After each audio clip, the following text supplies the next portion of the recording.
Shirou and Archer, Shirou and Shirou, Emiya and Emiya. Two people who are the same but also not the same. They're two different existences but hold the same starting point. One is the ideal that Shirou had dreamt about, while one is the boy who still dreams. They both hold a deep hatred for each other. Even before they had spoken to each other, they already knew they weren't compatible. Shirou had a feeling that he and Archer would never be on the same wavelength, that he and the heroic spirit would never come to terms with each other at all. This was actually all thought by Shirou in the Fate route, and in the Unlimited Bladeworks route, we finally come to see why exactly they would oppose each other. Shirou, the one who dreams to become a hero that could save everyone in trouble, as he doesn't like meaningless deaths, and Archer, the one who despises himself enough to wait for years to only be summoned to the past so he could kill his past self out of self-hatred. But even then, he would find an answer there, and that answer would be found in the fight of Shirou versus the heroic spirit Emiya. This fight is easily the highlight of the Unlimited Bladeworks route from Fate, even more so than Gilgamesh vs Shirou. It's the main problem that arises in this route, and the way it's handled just makes their dynamic even more impactful. It's a battle of ideals and yourself. Would you accept yourself in the end if you had hated yourself for many years, or would you eventually cut down your so-called naive younger self out of disgust? Archer had to go through this, and within the dialogue of the fight, it had finally hit him where his answer would be in the outcome, an answer that would retract him from killing Shirou and let him take the blade for himself. He had found this answer and accepted the circumstances he had gone through in the years. But before I get into that, let's go through both of their characters first and then go into how exactly Archer got this answer from Shirou. By going through these characters first, we can understand how and why they followed through with what they did in the fight, how Shirou won, and why Archer accepted his loss. So like I said before, we're gonna start off looking into both of their characters first, analyzing them for a bit. So let's talk about the protagonist of Fate, or well, the main series at least, Emiya Shirou. So Shirou basically is someone who gets misunderstood by some people for being either stupid or naive with his goal of wanting to become a superhero. He's someone who strives for that goal, and even if the living embodiment of the ideal tells him it's not a good idea to keep moving forward with it, Shirou doesn't care. He'll protect his ideal, as that basically is the only thing that keeps him moving. He's nothing without that goal. He's empty. We all know when he was younger, the Holy Grail's fire had inflicted chaos upon his life. His family and everyone around him had their life burned away right in front of him. He was surrounded by burning corpses. Also in this event, Shirou had saw some people around him that still clung onto their life, but still, he didn't go and help them. His body kept moving forward, not looking back. This sort of memory that Shirou has really furthers his survivor's guilt and never makes him regret or dislike his choices to complete his goals further on. It's very sad that he has trauma like this, but he himself really recognizes this part of him, how emotionally disconnected he is. Present Shirou in the Unlimited Bladeworks route had been taken out by Rin for a day off. No fighting in the Grail Wall or scouting out for masters, just a fun day off. Shirou had experienced doing normal things for once. Before this, all he would do in his spare time would be training on his strengthening, and that was it. When he had finally been given this time off, he sort of enjoyed it for some time, but eventually that joy would turn into him criticizing himself for enjoying his time. He's so emotionally disconnected that he can't even enjoy himself without insulting that joy. Him surviving in the fire and not helping anyone as he walked past the dying people had just piled up to make this forever guilt-ridden person. He's broken. Emiya Shirou is mentally broken. Rin had found this out while having different conversations with him, and she tried to fix it but still couldn't find the right outcome for him. It's sad, but Shirou doesn't feel any sadness in it. The reason is, well, his goal to become a superhero is just too strong for that. Shirou wanted to see the people around him smiling. He doesn't want a view of burning corpses in his head, but a scenery of people with smiles on their faces. He doesn't even need to be the one who is helping the people, but he would help them out if he can. He also knows he can't save every single person, but he will keep fighting for it. The person who gave meaning to Shirou's guilt-ridden life would of course be his adoptive father, Kirisugu Emiya, the one who saved him from the fire with Avalon and the one who has made Shirou's emptiness full. On the night of Kirisugu's death, a young Shirou has a conversation with him. This would lay the iconic scene of Shirou finding out about Kirisugu's dream of wanting to become a hero of justice. Kirisugu had failed, but now Shirou wants to surpass him. He wants to do better and actually complete that goal. His father would be at peace and he would overtake him in following his ideals to the end. Shirou follows this ideal with more heart than Kirisugu. The reason I say this, well, it's because this ideal becomes the main thing that moves his empty body. He depends on this ideal and would protect it to the bitter end. That's just who he is and what he became.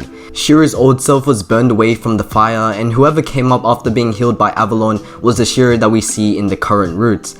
I kind of see how that connects to one of Archer's chants for his reality marble. Steel is my body and fire is my blood. Steel obviously connects to Avalon, which is inside of him, and the fire connects to the fire that basically made him go through a rebirth. It's things like this that makes me so interested whenever I go over some things again in Fate. So yeah, Shirou is a disordered, emotionally disconnected teenager that has no worries of throwing himself in danger or seeing corpses around him. He knows himself and accepts himself, which is another thing that correlates to the Shirou vs Archer fight. He can accept any fate only if he stays true to his ideals and protects them with his heart. I kind of actually like this about Shirou's character. He's a person who stays true to his desires and continues to strive forward to achieve them without regretting his path. He's a person who would look back on his life with a smile and no hint of disgust. At least our version of Shirou. He's the one that will focus on the path and not the destination. Emiya Shirou's mind may be distorted, but his ideals aren't wrong. He knew he was empty and that his ideals were borrowed, but he followed on because he admired its beauty. So that finishes my small analysis on Shirou's mindset. So now let's get into, well, his alternative future self. The heroic spirit Emiya, the one who achieved Shirou's ideals and rightfully made a whole lot of people happy. But that was until he made a pretty regretful choice. A choice that would make him immortal, but not in a good way. Archer had made a contract with pretty much the world counterforce. There was a disaster incoming and about 100 people were in trouble.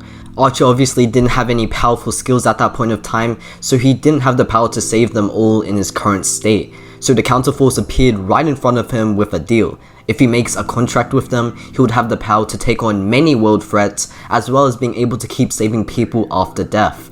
Well, since Archer was more Shirou-like at that point of time, we all know that he had said yes to their deal. But that was pretty much the worst possible choice that he had made in his life. With this choice being made, Archer, or Shirou at the time, would have the chance to save those 100 people, and after he would be able to continue to work with the counterforce and save many more people. Shirou saved a great load of people, but the end to that would be cruel. As he continues to protect people and see smiles on their faces, he will continue along as a human with this sort of power and eventually put an end to a war as well. At the end of the war though, something really horrible had happened to him. Shirou had been betrayed by the people he had protected and framed by them as the person who had started the trouble. He was executed on the spot. It's a sad end for someone who had dreamed to see everyone around him happy, and the most crazy thing is that after death, he didn't even scorn the people who had killed him. He just said to himself that they were humans just doing human things, nothing to be angry about. The only person he started to hate was, well, himself. He would move to this self-hating stage as he continued to fight for the world counterforce, because even if he was saving people as a counter-guardian after death, he was killing people as well, much like Kirisugu. Kill one person to save the majority, that was what he had started to become. He was immortal, but with a big catch to it. Archer became a heroic spirit around these times, so he would have a chance to be put in the throne of heroes, where heroes could be summoned from. Now with this in set and his self-hatred at its strongest point, Archer would think of the idea of wanting to kill his past self, thinking that in some way it could remove him from being a counter-guardian. Obviously, that couldn't be true. Archer was removed from the time axis when he ascended, so there was no way he could just kill his past self and see himself disappearing at the same time. He's from an alternate timeline as well, so of course it wouldn't make sense.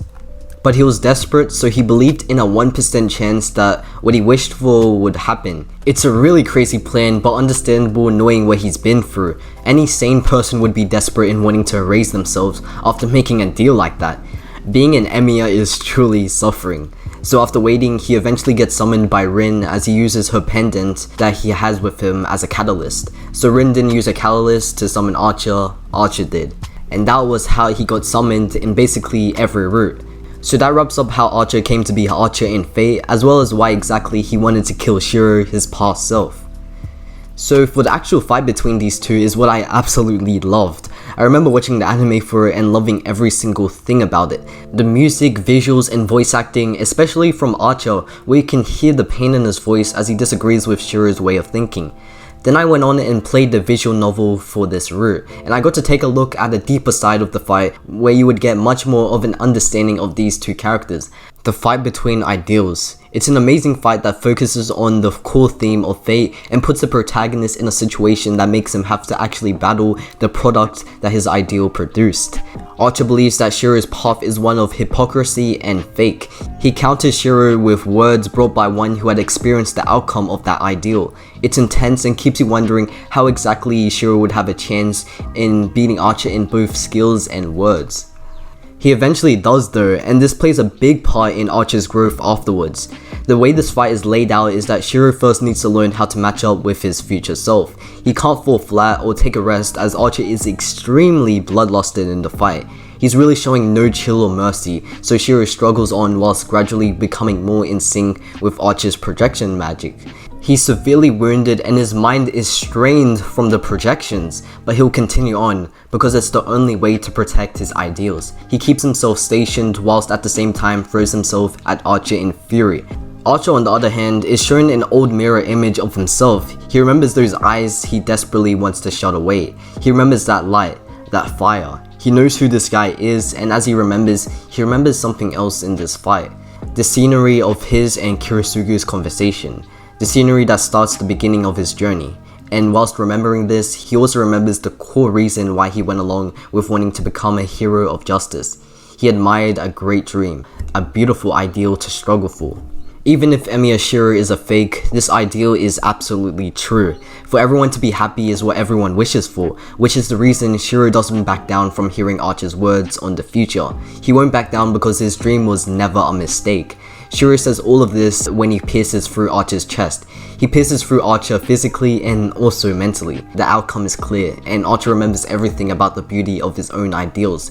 He remembers the path and not the destination. He shuts away the hell that he had gone through and looks back on the time when he wholeheartedly strived to become a hero. And he realizes in that one moment before Shirou had pierced him that he was never wrong. That was his answer. There would be only regret on his mind, but not self-hate anymore. He doesn't know how many times he wanted to redo things, but at least he had found an answer that would let him go on about as a counter guardian without hating himself again. It's intense, emotional, and a fitting ending to the battle of ideals. A boy who accepts the hell that he could go through, and a man who accepts the path that had taken him to that hell. Both have the same starting point but are two entirely different people. But one thing they have in common is that they have a strong will to be true to themselves when they found an answer within them. Shirou's was Kurisugu's words and Archer's was Shirou's words. The end of the iron-wrought hero Emiya and the continuation of the steadfast boy Emiya Shirou concludes the route Unlimited Blade Works in a perfect fashion. Thanks for watching.